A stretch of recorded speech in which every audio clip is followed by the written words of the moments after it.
Alright, welcome to my little developer commentary slash technical design video for my games proposal project, Blockshot. Blockshot is a first-person puzzle game where you shoot blocks with a laser to stop them from stacking too high. It's inspired by classic 2D puzzle games like Tetris, and also more modern games like Beat Saber. Essentially, I wanted to make a simple game with an addictive gameplay loop, with each level increasing the pace and chaos. In this video, I'll be talking over some pre-recorded clips, as there are random elements to the game, and a live commentary might not have panned out in the best way to get information across. Being a simple puzzle game, the mechanics themselves are really the most important aspect of Blockshot, as the levels are just simply laid out, but I'll briefly talk about the levels before getting into the mechanics. It's level 1, which is just a simple layout with 4 stacks of falling blocks in front of you. Level 2 is a little harder with 6 stacks of blocks. Level 3 is a different layout with 2 stacks in front of you in the distance and 4 on an angle at either side, and level 4 is harder still. Initially there's 4 stacks, and once they're gone, the walls either side of the stacks move down, revealing 2 more stacks of 4 either side of you. So now I get into the mechanics. Shooting. This is the key mechanic of Blockshot, the blocks you have to shoot throughout the game. The entirety of the game is based around choosing when to shoot which block. Initially I was going to have the perspective be 2D, have the screen not move and have the bullets just go wherever the mouse is. However, I wasn't sure how to set that up. I decided to create the project using the third person template, modifying the third person character to be in first person, and then start testing out mechanics to see if what I had in mind was possible. But I ended up really liking the first person view, as it also meant I could incorporate moving the camera as a sort of mechanic, so I could hide stuff just out of view of the player if they turned their head. Blocks. I made the blocks all children of a master block. This meant each block could communicate with the other blocks easily. The blocks freeze in place if they touch a block that isn't the same colour as them, signified by a variable in each type of block BP, and they explode if they touch a block that is the same as them, and this is sort of the goal, just to get rid of all the blocks on the screen.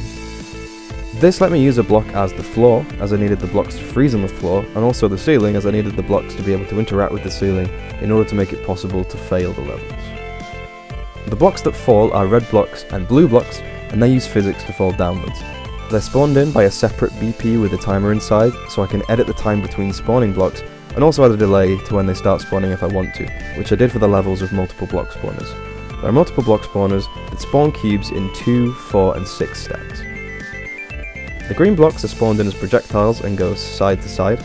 They have a small chance of spawning in every couple of seconds and give the player power shot ammo when shot.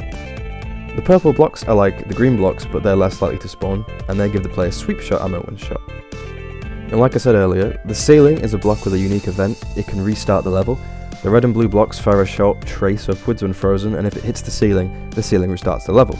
And also the floor is just a block set to have a unique colour, so any block freezes when they touch it. Ammo. There are 3 ammo types currently: regular, power shot and sweep shot. Regular ammo only destroys blocks if the blocks are falling and is fired with the left mouse. The power shot can destroy falling blocks as well as frozen blocks and is fired with the right mouse, and you can have multiple power shot ammo at once. The sweep shot is like the power shot but is longer, so it can destroy an entire stack and is fired with the middle mouse, and you can only have 1 sweep shot ammo at any given time. I also added some visuals to the crosshair for each ammo type, so it spins anti-clockwise when you shoot a regular bullet, shoots clockwise when you shoot a power shot bullet, and it spins forwards when you have a sweep shot. Finally, just some miscellaneous mechanics. There's a lot going on in the level BP, so I'll give just a brief overview.